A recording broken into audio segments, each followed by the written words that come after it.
Ngai oyo lisusu tomonani lisusu na video oyo bambote na bino balandi na biso bambote ya balandi oyo nyonso ya J28 mbote na batu nyonso ozala mutasika na kanal na biso ozala muntu ya kala ozala deja muntu olandaka biso donc mbote siko zomi donc lelo toyeli bino masolo ya bien oyo muntu tout place azali abandaki kozela donc lelo tozo solo la makambo ya kitoko oneso tomesana koyebisa bino tomesana komemela bino toujours ba nouvelle ya bien ya kitoko vraiment na kati ya chaîne na bino J28.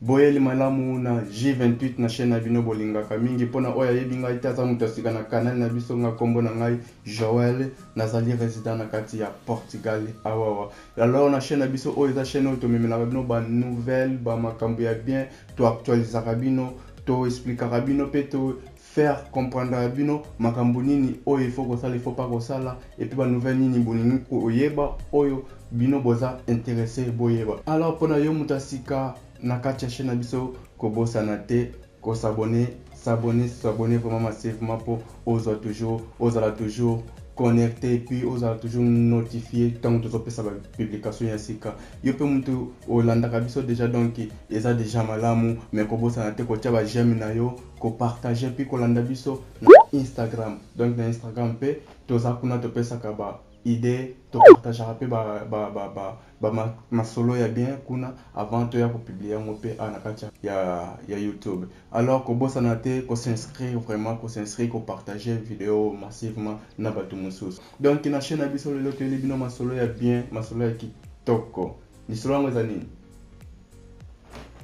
Portugal a pesi ba réfugié mikanda ya solo ou bien ça lokuta landa vidéo oyo tina suka nango ndoko yeba vérité ou bien ça solo ou bien ça ya lokuta. Alors na moment oyo to elimino solo moko ya bien oyo ezali donc mingi ba bien monter na moment oyo mais déjà eza déjà ya kopanzana. Alors ndenge na uto sabino Portugal apesi ba réfugié mikanda ezate ka pesi mikanda ebenyo yana ayo bien nanda kunayo ale réfugié to mikanda non.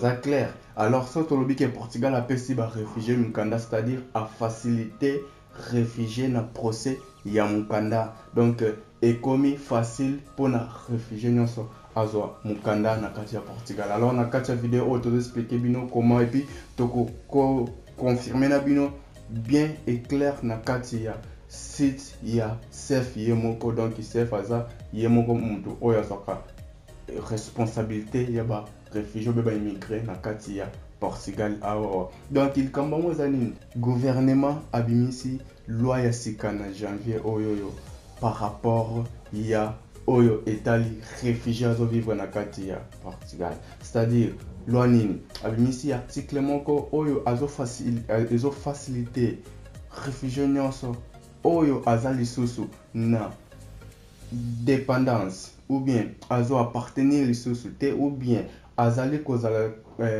kozala lisusu appui na kati ya CFT ou bien na otali administration ba réfugié na kati ya Portugal azali lisusu na appui wana te, c'est-à-dire yende muntu azana possibilité ya kokende kosenga mukanda na ye na sens normal. Comment se fait-il? Donc ezakaka ye muntu azo kozwa lisusu ba azasu na appui na kati ya administration ya ba réfugié na kati ya Portugal azasu na appui wana te nde mutu azaka na droit ya kosenga mukanda mais ezape na oyo aza toujours na kati ya ba appui azo toujours ko bénéficier na appui ya immigration ya awawa akoki pe ko zala na possibilité ya kokende kosenga pe résidence na ye. Mais comment est-ce que ça fait? Donc na ko expliquer bino petit à petit na kati ya site comment est-ce que ils ont fonctionné. Alors donc il y a un site to na expliquer bino comment est-ce que tout fonctionne. Donc na moment où tu as ce qu'on a ordinateur na biso tu peux passer comme Google donc comment c'est fait.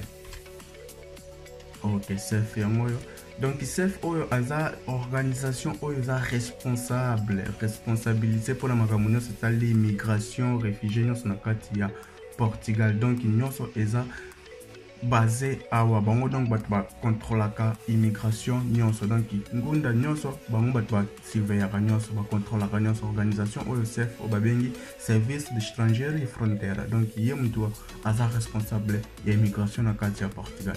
Alors atoza na kati ya site na ye officiel, donc na kati ya site na ye officiel nde place actualisaka makambo nyonso oyo etali makambo ya immigration na kati ya Portugal. Alors soko oza na kati ya site na ye awa tokita awa na se place bakomi résider in Portugal regroupe par famille, donc il faut vivre na Portugal pe kosala regroupement ya famille. Donc to cliquer awa, une fois to cliquer awa to moni biso ba article, mais article eza nyonso complète po de manière so complète to komi ko cliquer place bakomi sollicitar résidentiel.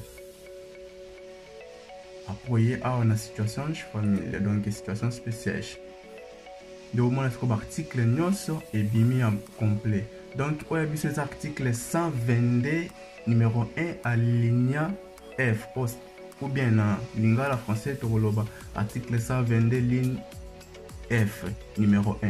Alors tokoluka 122 ba 122 yango eza ligne numéro 1 B to ya biso loko eza F yango tozana article 122 numéro 1 alinéa F. Cliquer awa.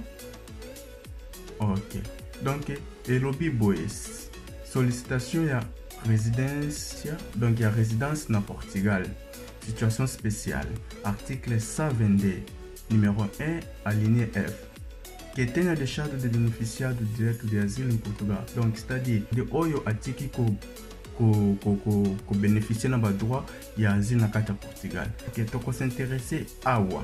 Donc na awa alobi nini pona muntu oyo azana droit ya ko senga résidence na ye na kati ya Portugal, oyo azali susu na azo bénéficier susu na droit ya asile na kati ya Portugal te, azali na obligation ya kosala premièrement ko marquer rendez-vous na ye na administration ou organisation oyo to bengi na kombo ya CEF a bengi bango a marquer rendez-vous na ye.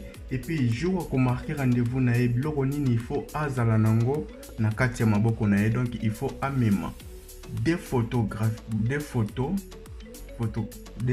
ya mike otobengaka ba photo passeport, amemi des photos passeport en couleur na fond nango ndenge ezaka normal pembe, donc samba biloko mosusu na sima wana.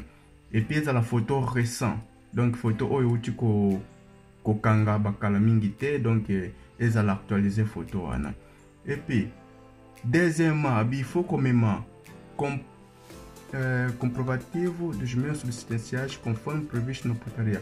Comprovative oyo asengi eza lokola yo oza susu ko bénéficier na droit ya asile na Portugal te, ko yo faut même et document oyo ezolakisa ke ozali na capacité ya yo moko ya ko se prendre en charge, c'est-à-dire oza na capacité ya komiliesa komibokola ndenge ozali lokola osalaka susu part na kati ya asile te, donc ozaka susu ba appui na bango te, biloko kolia mbongo biloko oyo nyonso etali ba appui na bango ozaka ngo liso te. Donc yo il faut même document moko ezo prouver que ozali na capacité ya komibokola en détail, donc oza na capacité ya komibokola ya komiliesa nyonso wana, il faut même document wana so tolobi eza document ni, c'est-à-dire kozala contrat na yo ya musala et kozala ba papier ya salaire na yo ozwaka, donc entre ba document wana mibale ou bien soko créer déjà société na yo, il faut même ba document ya société na yo entre autres.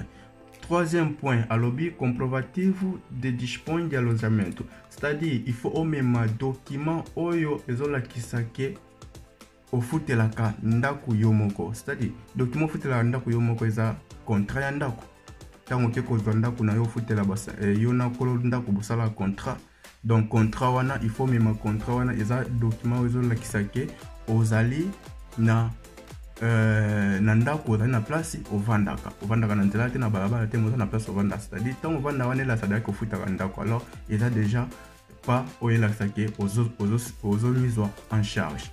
Et na point 4 alobi Autorização para a consulta do registro criminal português pelo CEF. Donc oyo etali bango moko kuna yo c'est-à-dire oza na papier moko signé kuna oyo ezake autoriser bango bakoka ko consulter registre criminel na yo. Donc registre criminel na yo biso moto biso nyonso toyebi soki eza nini bakoka kotala soki osala ba crime soki ozali légal ou bien oyiba obeta ofinga yo mo oyebi nyonso ba crime nyonso eza crime. Donc na kati ya pays de droit, état de droit, donc ezalaka tout nyonso enregistré. Donc ba pays européens ezalaka bongo soko boma muntu bako enregistré na kati ya base de données. Soki oyiba bako enregistré na base de données tambo ko vérifier registre criminel na yo ba mabe nyonso sala eza wana nde okosine papier wana po autoriser bango basala recherche wana bameka ko vérifier soki oza na ba oza légal ou bien oza na ba crime okometa na kati ya Portugal. Yasuka balobi deverá ser comprovado pelo requerente que foi beneficiário do estatuto invocado. Donc c'est-à-dire il faut all prouver que ozalaki bénéficiaire ya CEF, c'est-à-dire ozalaki kozwa bapui ya CEF. Alors na moment oyo ozoza so bapui te, c'est-à-dire document wana ebimaka kaka epa na bango moko CEF. Il faut omema déclaration o pona yo muto ozalaki kozwa bapui kuna tango ozoza so bapui na yo kuna te. Donc il faut senga bango mukanda ozo prouver que muto oyo azalaki appuyé par biso mais lokwa to appuyé lisusu te déclaration yango yo to appuyé lisusu te yo komema déclaration wana. No ka yo mutu oza ko continuer kozwa appui, il faut oyebisa bango bon naza na posa ya kozwa appui awa te.